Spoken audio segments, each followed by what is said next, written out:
na puno ng 3,000 taong nakasuot ng tradisyonal na kasuotan mula sa gitnang silangan ang arrival lobby ng Ninoy Aquino International Airport. Isa itong pambihira at hindi pa kailanman nasaksihang tanawin sa kasaysayan.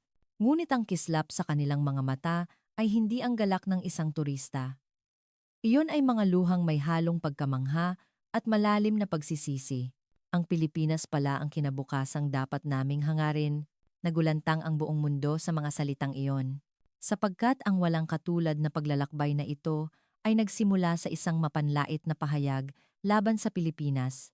Ano ang matututunan ng mga Maharlika mula sa isang kapuluan sa Asya na wala namang langis? Bakit naiyak ang mga prinsipeng may hawak ng lahat ng yaman sa mundo matapos makita ang isang simpleng paaralan sa Pilipinas? At bakit nila isinantabi ang kanilang karangalan para yumukod at matuto mula sa bansang ito? Sa loob lamang ng 5 araw, nabago ang kasaysayan ng gitnang silangan dahil sa isang katotohanang natuklasan sa Pilipinas. Ang milagrosong pagbabagong loob na yumanig sa mundo ng edukasyon, narito ang buong kwento. Matapos ang pahayag na ang Pilipinas ang ating kinabukasan, dumagsa ang 3,000 estudyante mula sa gitnang silangan sa NAIA. Nag-crash ang sistema ng pag-apply ng visa papuntang Pilipinas. Nagimbal ang buong mundo. Sa kasalukuyan, nababalot ng kaguluhan ang sektor ng edukasyon sa gitnang silangan dahil sa pahayag ng isang prinsipeng Arabo. Nagsimula ang lahat ng hayagan niyang ininsulto ang Pilipinas sa isang pandaigdigang kumperensya ng mga ministro ng edukasyon. Hindi ba't ang Pilipinas ay ang bansang pinagkukunan natin ng mga manggagawa? Ano ang matututunan ng mga Maharlika mula sa isang kapuluan sa Asya? Para bang nagyelo ang buong conference hall. Tahimik na tumayo ang embahador ng Pilipinas at umalis. Ngunit makalipas ang 5 araw, isang hindi kapanipaniwalang video mula sa Pilipinas ang yumanig sa buong gitnang silangan. Ako ay lubos na nagkamali.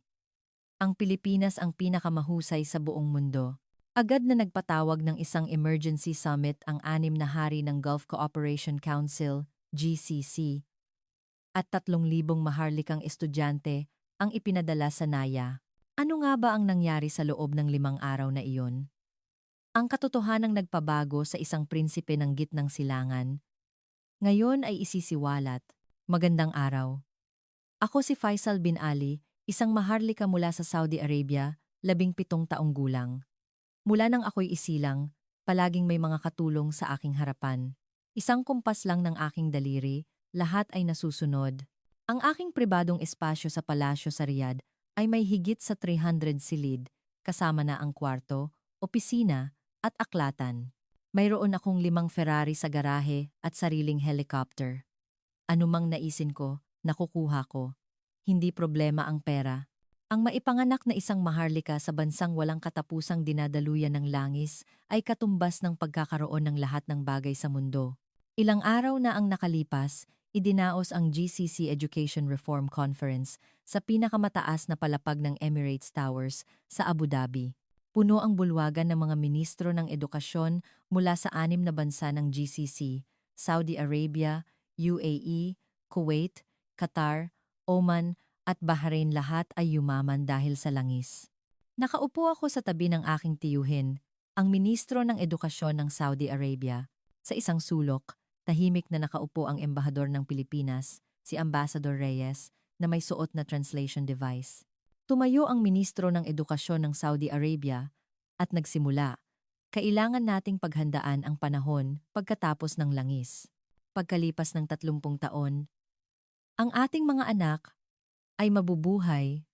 Nang wala ito, tumango ang mga ministro. Itinaas ng ministro ng Qatar ang kanyang kamay. Edukasyon ang sagot. Paano kung pumili tayo ng 500 sa pinakamahuhusay na anak ng mga maharlika mula sa bawat bansa at ipadala sila sa ibang bansa? Isang kabuuang 3,000 estudyante. Nagbulungan ang mga tao sa silid. Binuklat ng ministro ng Kuwait ang kanyang mga dokumento. Saan natin sila ipapadala? Sa United Kingdom, ang matrikula ay £50,000 bawat taon. Sa Switzerland, 80,000 francs. Siyempre, hindi problema ang gastos. Pero sigurado ba tayong sulit ito? Noon, dahan-dahang nagsalita ang ministro ng Oman. Paano ang Pilipinas? Ang matrikula roon ay halos 10 beses na mas mura kaysa sa UK, ngunit palaging mataas ang kalidad ng kanilang edukasyon ayon sa mga pandaigdigang pagtatasa. Isang bansang mas mahirap pa sa atin 70 taon na ang nakalipas, ngayon ay kilala sa pag-export ng mga world-class na profesional. Isang bansang bumangon sa pamamagitan ng edukasyon. Ito ang pinakasulit na pagpipilian. Muling nagbulungan ang mga tao. Tumingin ang aking tiyuhin kay Ambassador Reyes. Tumayo ang embahador, magalang na yumuko at nagsabi, handa ang gobyerno ng Pilipinas na tanggapin ang mga estudyante mula sa Gulf Cooperation Council. Bubuksan namin ang aming sistema ng mga pampublikong paaralan para sa inyo. Nagpalakpakan ang mga ministro. Nagmungkahi ang ministro ng Saudi Arabia. Mabuti. Magpadala tayo ng 500 bawat bansa. Kabuuang 3,000. Mauuna ang Saudi Arabia na magpadala ng 200 at susunod ang iba, muling nagpalakpakan ang mga ministro. Ngunit hindi ko nagustuhan ang desisyong ito. Pilipinas? Hindi UK o Switzerland, kundi isang maliit na kapuluan sa Asya. Ano ang matututunan naming mga maharlika doon? Hindi ko maintindihan. Tumayo ako. Sandali lang po. Natahimik ang silid. Tumingin sa akin ang aking tiyuhin. Nagpatuloy ako, Pilipinas? Sigurado ba kayong may matututunan tayo sa bansang iyon? Namula ang mukha ni Ambassador Reyes. Nagsimulang magbulungan ang mga ministro. Hindi ako tumigil. Hindi ba't ang mga Pilipino ang binibigyan natin ng trabaho? Ang mga dolyar na kinita nila sa mga construction site sa gitnang silangan ang naging simula ng kanilang pag-unlad, hindi ba? Kung wala ang ating oil money, wala rin ang kanilang pag-angat. Kumunot ang noo ng aking tiyuhin, ngunit hindi ako nagpaawat. Ang sentro ng edukasyon ay nasa UK. Nariyan ang Oxford at Cambridge. Puwede rin ang Switzerland. World-class ang kanilang mga international school. Pero, ang Pilipinas? Hindi ba't puro memorization lang ang sistema nila? Isang bansa kung saan ang mga estudyante ay nag-aaral lang para makapasa sa exam. Inalis ni Ambassador Reyes ang kanyang translation device. Tumikhim ang ministro ng Saudi Arabia. Binitiwan ko ang aking huling salita. Ano ang matututunan naming mga maharlika mula sa isang maliit na bansa sa Asya? Sayang lang sa oras. Tuluyang nagyelo ang silid. Dahan-dahang tumayo si Ambassador Reyes, kinuha ang kanyang mga dokumento at nagsalita sa isang magalang ngunit malamig na tinig. Prinsipe, ang Pilipinas ay bumangon mula sa mga abo ng digmaan at kolonyalismo upang maging isang bansa na may halos 100% literacy rate. Ang aming sistema ng edukasyon ay palaging kinikilala.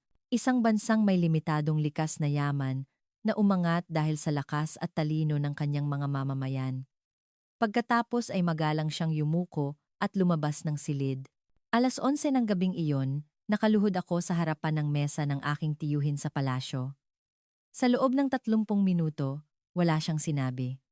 Naramdaman ko ang pagtulo ng pawis sa aking likod. Sa wakas, nagsalita siya. Binigyan mo ng kahihiyan ang ating angkan sa harap ni Ambassador Reyes. Susubukan ko sanang magpaliwanag, ngunit itinaas niya ang kanyang kamay. Tumahimik ka. Mahina ang kanyang boses, ngunit para itong kulog sa aking pandinig. Inihagis niya sa harap ko ang isang kautusang may selyo ng palasyo. Dapat sanay ang iyong kuya, si Prinsipe Omar, ang mamumuno sa 200 delegado papuntang Pilipinas. Ngunit ikaw ang pupunta bilang kapalit niya. Hindi ako makapaniwala. Ang aking kapatid ay perpekto. Lahat ay nagtitiwala sa kanya, lalo na ang aking tiyuhin. Bakit ako ang ipapalit sa kanya? Nagpatuloy ang aking tiyuhin. Pagkatapos ng iyong 5 araw na karanasan, gumawa ka ng ulat tungkol sa 10 positibong katangian ng sistema ng edukasyon sa Pilipinas. Bawat punto ay dapat may konkretong ebidensya at litrato. Ikaw din ang mamamahala sa pangkalahatang ulat ng 200 estudyante. Hindi po ba't masyadong mabigat iyon? Sabi ko. Malamig siyang sumagot. Kapag nabigo ka, babawiin ko ang iyong karapatan sa trono. Para bang tumigil ang pagtibok ng aking puso. Ang aking karapatan sa trono ang kinabukasang garantisado mula pa noong ako'y ipinanganak ay biglang nanganganib. Hinampas ng tiyuhin ko ang mesa. Sa loob ng 3 araw, aalis ka. matuto ka ng kababaang loob sa bansang iyon.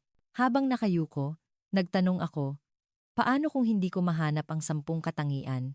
Naglakad siya patungo sa bintana at nagsabi, kung gayon, hindi ka na isang maharlika. Mamuhay ka bilang isang karaniwang mamamayan. Nang gabing iyon, pagbalik ko sa aking silid, maputla ang aking mukha sa salamin. Sa ibabaw ng mesa, may isang mapa ng Pilipinas. Ang lungsod ng Maynila ay minarkahan ng isang pulang tuldok. Tinitigan ko ang maliit na tuldok na iyon at bumulong. Sige, tingnan natin kung ano ang maipapakita mo sa akin. Mabilis na lumipas ang 3 araw. Sa umaga ng aming pag-alis, sa pribadong terminal ng Riyadh International Airport, nakatayo ako kasama ang 200 estudyante. Sa tabi ko ay ang aking kaibigan, si Abdul, na may hawak na bag.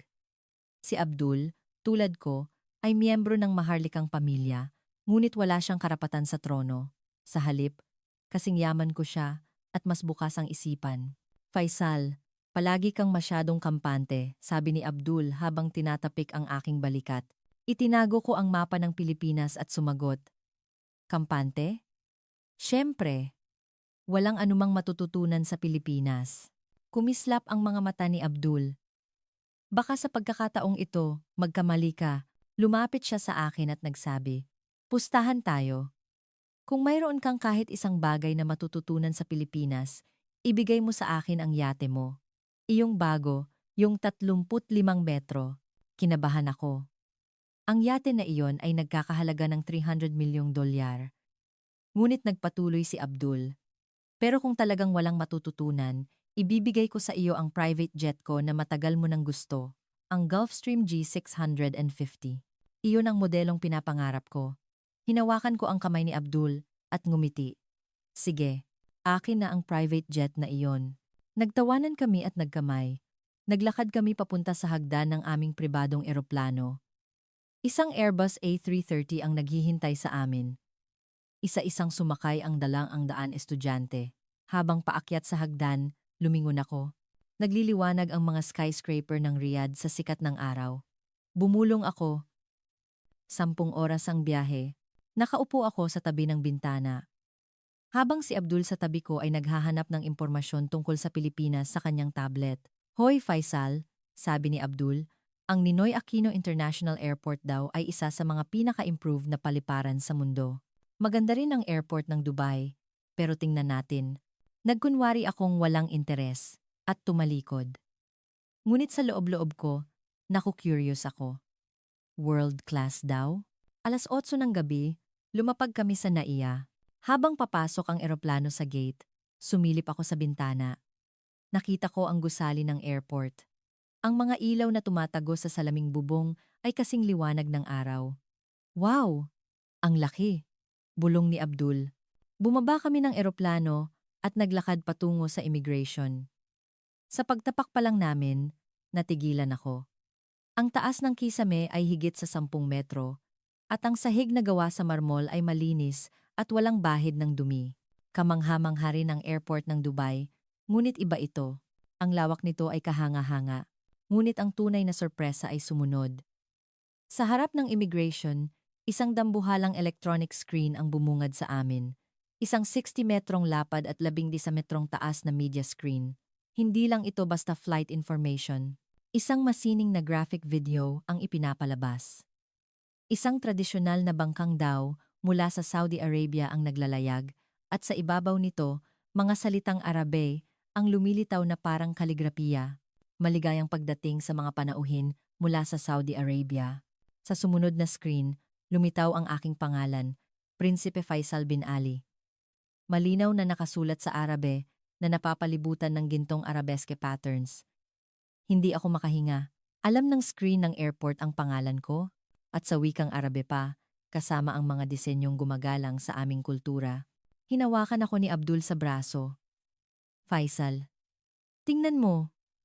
Pangalan ko, nawalan ako ng imik. Ang mga airport sa Amerika ay may mga simpleng numero. Ang sa Dubai ay puno ng magagarang advertisement, ngunit iba dito. Nagtagpo ang teknolohiya at sining, ang impormasyon at damdamin, at higit sa lahat, Tinatanggap nila ako bilang isang individual. Mabuhay. Isang boses ang narinig ko mula sa aking tabi. Lumingon ako at nakita ang isang 1.2 metrong robot na nakatayo. Puting katawan na may asul na mga mata. Muling nagsalita ang robot sa perpektong Arabe. Maligayang pagdating sa Pilipinas, Prinsipe Faisal bin Ali. Hindi ko maisara ang aking bibig. Lumuhod si Abdul sa harap ng robot. Marunong ka mag-Arabe? Opo. Nakakapagsalita po ako ng 12 wika. Sabihin niyo lang po kung kailangan niyo ng tulong. Yumuko ang robot ng 90 degrees. Itinayo ko si Abdul at naglakad kami papunta sa immigration. Akmang pipila kami ng may isang staff na kumaway. Dito po kayo sa automated gates. Itinap ko ang aking pasaporte sa makina at iniskan ang aking mukha. 5 segundo lang. Bumukas ang gate. Walang tanong.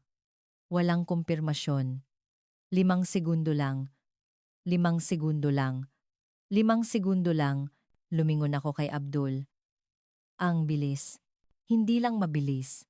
Kakaiba ang efficiency na ito, sabi ni Abdul na may halong pagkamangha. Kinuha namin ang aming mga bagahe at naglakad palabas.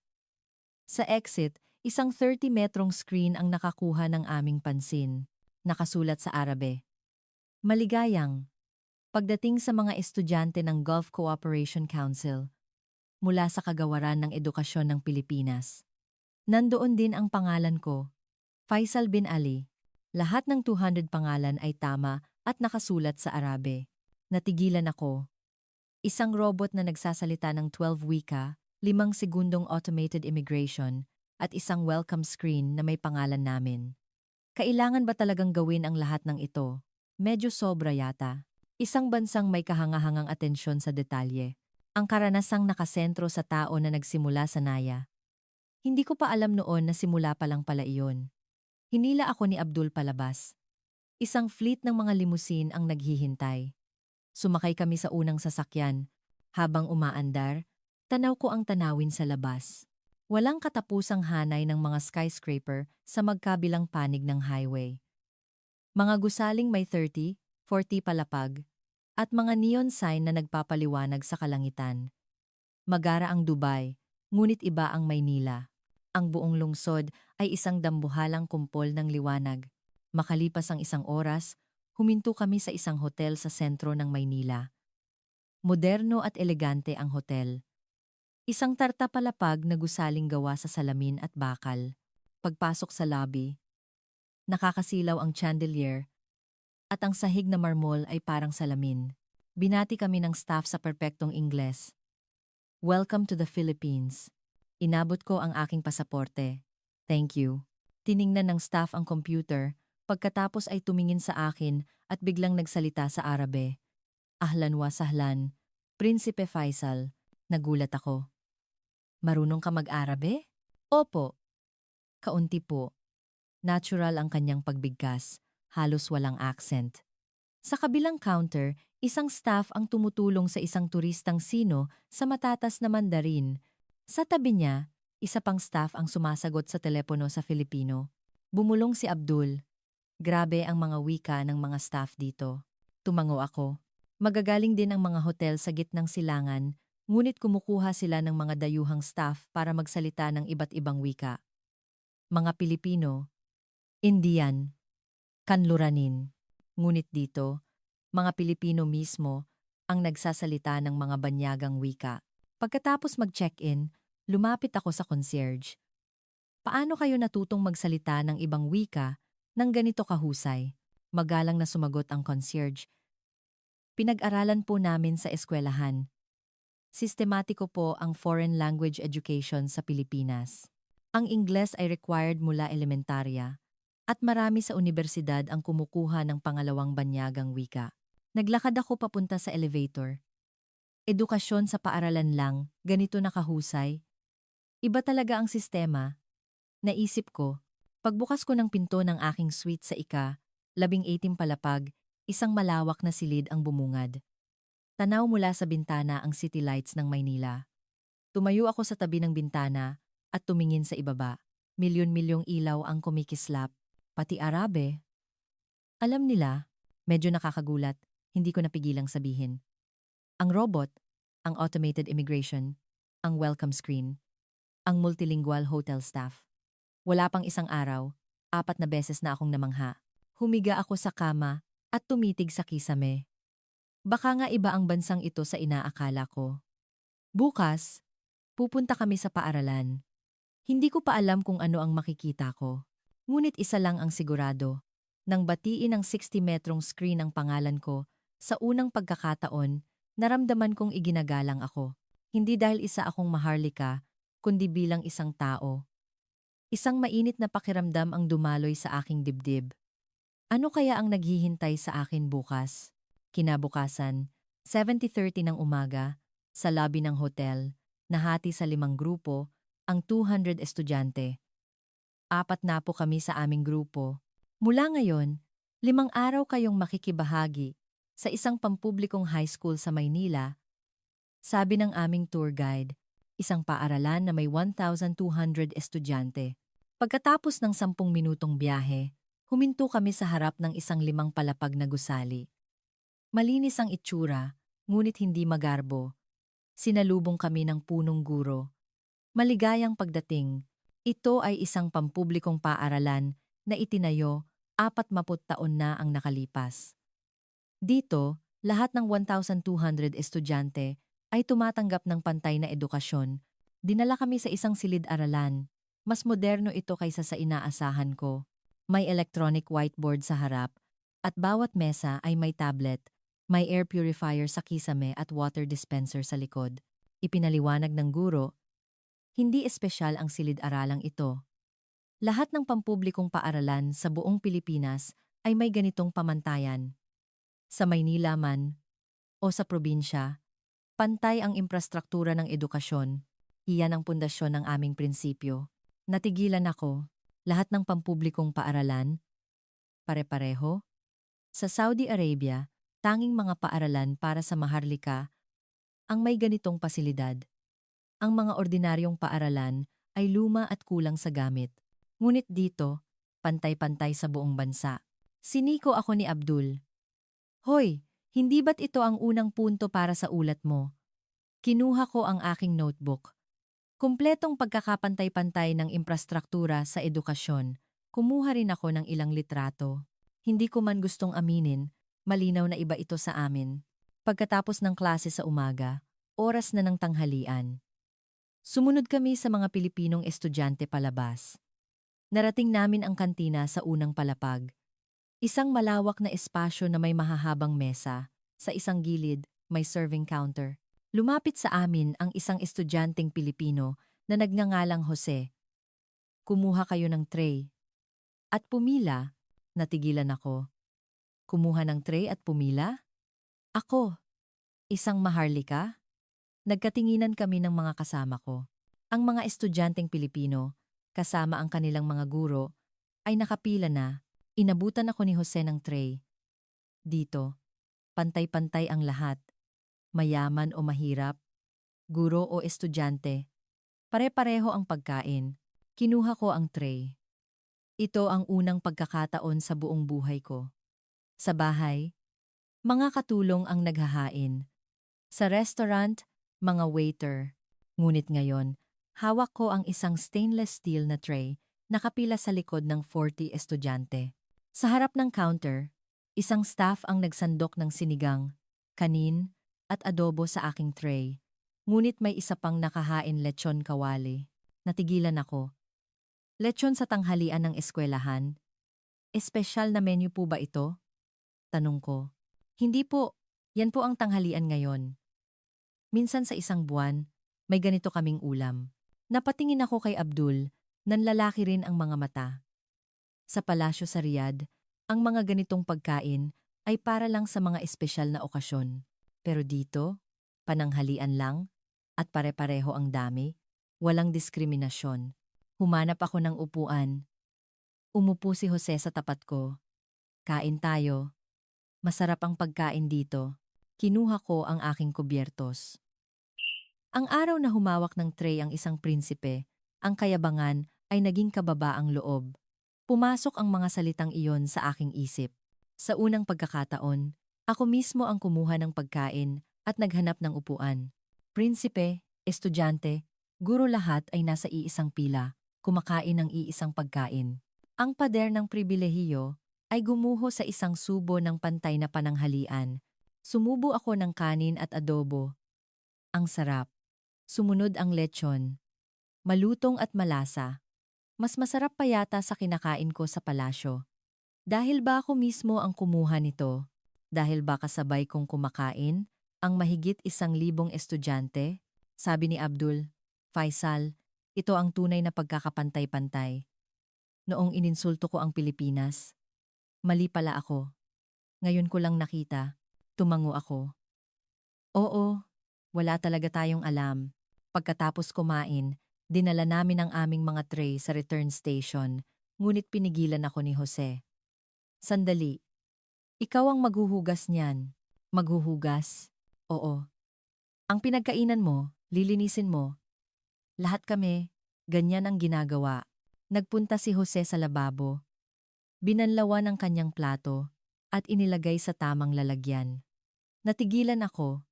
Ako, maghuhugas ng plato? Ngunit lahat ng estudyante, kahit mga guro, ay ginagawa ito. Dahan-dahan kong dinala ang aking tray sa lababo. Binuksan ko ang gripo at binanlawan ang aking plato. Ito ang unang pagkakataon. Nang mailagay ko ito sa lalagyan, isang kakaibang pakiramdam ang bumalot sa akin. Pagmamalaki? Hindi. Mas malalim pa. Responsibilidad. Ang ginamit ko. Ako ang mag-aayos. Ito pala ang responsibilidad, sabi ni Abdul habang naghuhugas. Nakakapanibago, Faisal. Hinding-hindi natin ito ginawa sa palasyo. Kinuha ko ang aking notebook. Pagtuturo ng pagkakapantay-pantay at pansariling responsibilidad sa pamamagitan ng school lunch. Sumunod ang oras ng paglilinis. Bago magsimula ang klase sa hapon, maglalaan tayo ng 10 minuto para sa paglilinis, sabi ng guro. Kumuha ang mga estudyante ng mga basahan at walis. Ako, tulala. Sila ang naglilinis? Inabutan ako ni Jose ng basahan at ngumiti. Oo, araw-araw. Sarili naming silid-aralan. Kami ang naglilinis. Hinawakan ko ang basahan, unang beses sa buhay ko. Itinabi ng mga estudyante ang mga upuan, lumuhod, at nagsimulang magpunas ng sahig. Ginaya ko sila. Dumikit ang alikabok sa basahan. Luminis ang sahig. 10 minutong paglilinis, 10 taon ng responsibilidad. Pumasok ang mga salitang iyon sa isip ko. Ito ay isang edukasyon sa responsibilidad. Sa palasyo, may mga tagalinis. Dito, ako mismo. Nang tumayo ako, basa ang aking tuhod at may marka ng basahan ang aking kamay. Ngunit masarap sa pakiramdam. Makintab ang sahig ng classroom. At dahil iyon sa akin, nagbiro si Abdul. Nawala na ang yate mo, Faisal. Ngunit hindi ako makatawa. Nasa 2 punto pa lang ako. Pero alam ko sa sarili ko, talo na ako. Pagkatapos ng klase sa hapon, inanyayahan kaming manood ng pulong ng Supreme Student Government, SSG.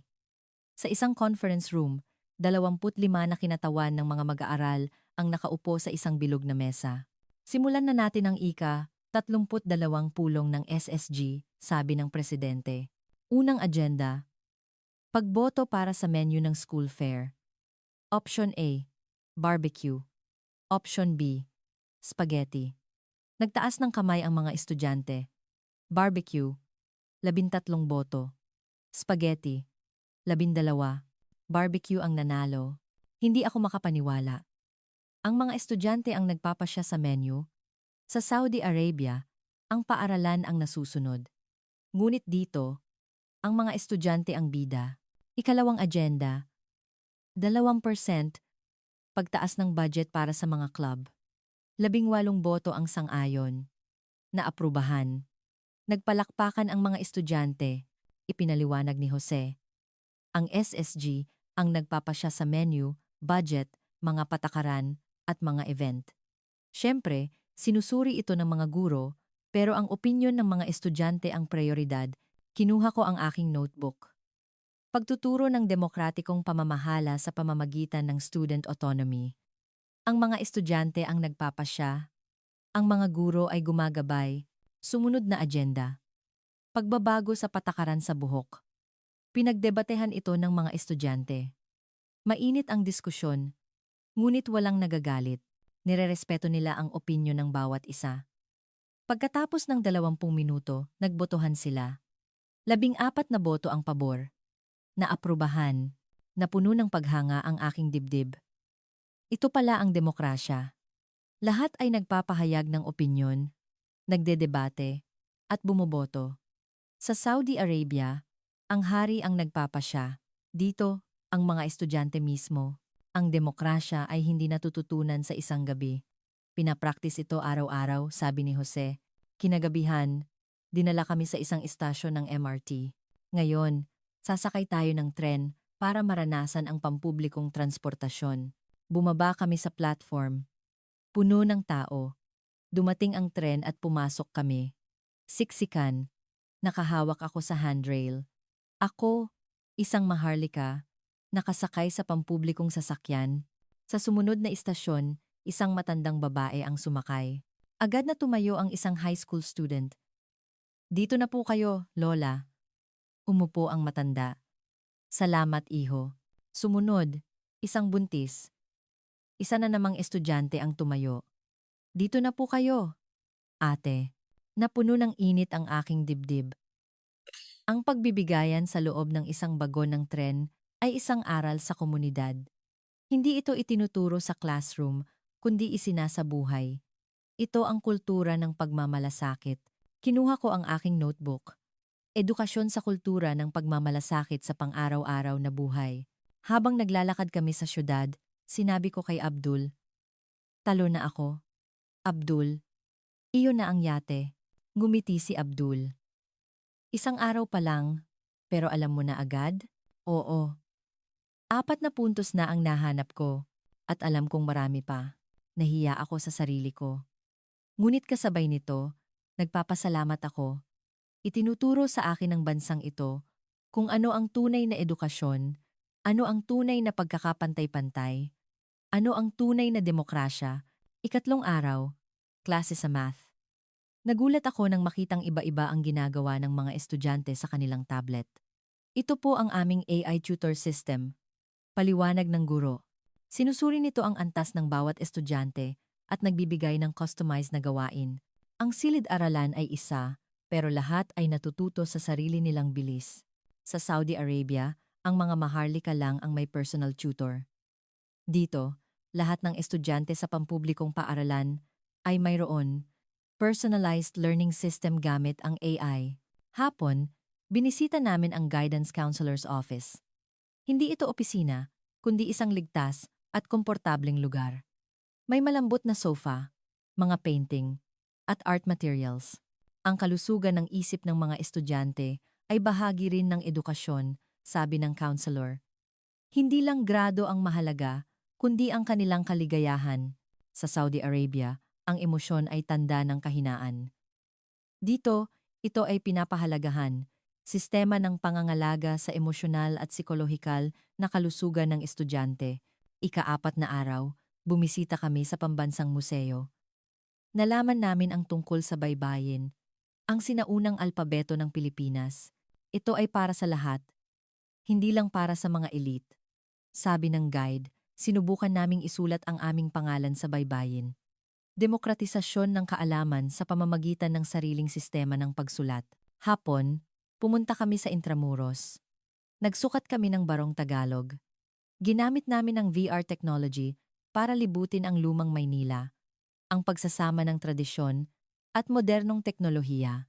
Edukasyon na pinagsasama ang tradisyon at makabagong teknolohiya. Nang gabing iyon, habang nakaupo kami sa isang bench, hindi ko napigilan ang aking luha. Pinalaganap ng Pilipinas ang kaalaman para sa kanilang mamamayan. Tayo, pinrotektahan lang natin ang ating kapangyarihan. Pero ngayon, nagpasya ako. Kailangan kong magbago. Kailangan kong maging isang tunay na maharlika. Huling araw. Sa gym, pinanood namin ang klase ng Arnis. Tinuturo nito ang disiplina at paggalang. Sa music room, May tumutugtog ng kulintang habang ang isa ay nasa piano. Sa art room, lahat ng gawa, maganda man o hindi, ay nakadisplay ng may pagpapahalaga. Dito ko naintindihan. Hinuhubog ng Pilipinas ang buong pagkatao, katawan, isip, at kaluluwa. Holistic na pag-unlad sa pamamagitan ng sining at palakasan. Hapon, tinipon ko ang 200 estudyante. Ipinakita ko ang mga litratong kinuha ko. Ininsulto ko ang Pilipinas, simula ko. Lubos akong nagkamali. Ang Pilipinas ang may pinakaprogresibo, pantay, at makataong edukasyon sa buong mundo. Ang tunay na edukasyon ay wala sa gusali, kundi nasa tao, pagkakapantay-pantay, responsibilidad, pagmamalasakit. Iyan ang diwa nito. Tumayo ang 200 estudyante at pinalakpakan ako.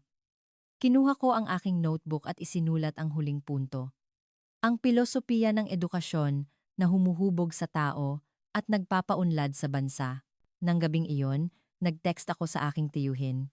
Tiyo, tapos na ang ulat, ngunit mas mahalaga ang aking natutunan. Kababaang loob, responsibilidad, at pagmamalasakit. Nais kong maging isang tunay na maharlika. Kinabukasan, sa airport, mabigat ang aming mga puso. Ayaw pa naming umalis. Sa eroplano, walang nagsasalita. Nakatingin lang kami sa bintana. Nag-iisip, pagbalik namin, kumalat ang aming mga kwento. Ang mga video ng mga prinsipeng naguhugas ng plato at nagwawalis ay naging viral. Nagtrending sa buong mundo ang hashtag na Pilipinas. Gumawa ako ng isang video. Nagkamali ako. Ang edukasyon sa Pilipinas ang pinakamahusay sa mundo. Nagkaroon ito ng 50 milyong views sa isang linggo. Sa isang pulong ng GCC, ipinresinta ko ang aking ulat. Ang Pilipinas ay bumangon mula sa abo. Ngayon, isa na itong powerhouse ng human capital. Dahil ito sa kanilang edukasyon, nagpalakpakan ang mga ministro. Pagkaraan ng isang linggo, nagpulong ang 6 na hari. Nagkakaisa nilang inaprubahan ang pag-adopt ng sistema ng edukasyon ng Pilipinas. Ang ministro ng edukasyon ng Pilipinas ay opisyal na bumisita sa gitnang silangan. Isang kasunduan ang nilagdaan. Ipinatawag ako ng aking tiyuhin. Faisal, lumago ka. Mananatili ang iyong karapatan sa trono. Ikaw ang aming kinabukasan. Lumuhod ako. Tiyo, nais ko pong mag-aral pa sa Pilipinas. Ipadala ninyo ako bilang isang high school student. Pumayag siya. Ilang araw ang lumipas, muli akong lumapag sa NAIA, hindi bilang isang turista kundi bilang isang estudyante. Muli akong binati ng 60-metrong screen. Prinsipe Faisal bin Ali. Maligayang pagbabalik. Ngumiti ako.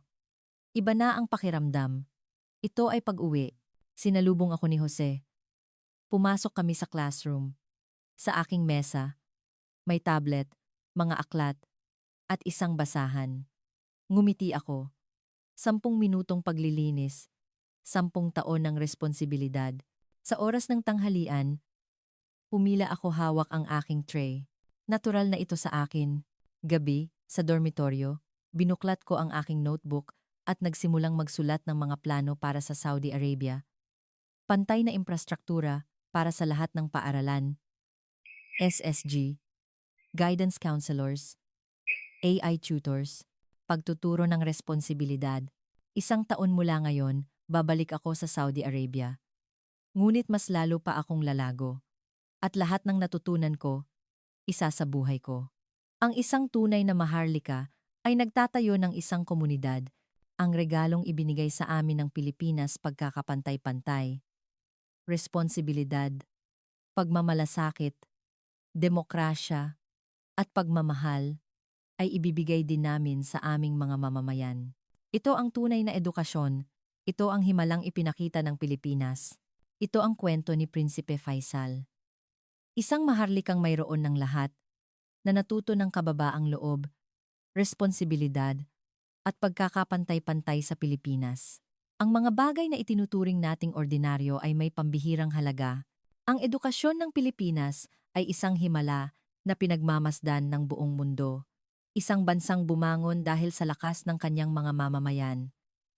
Ang sentro nito, edukasyon.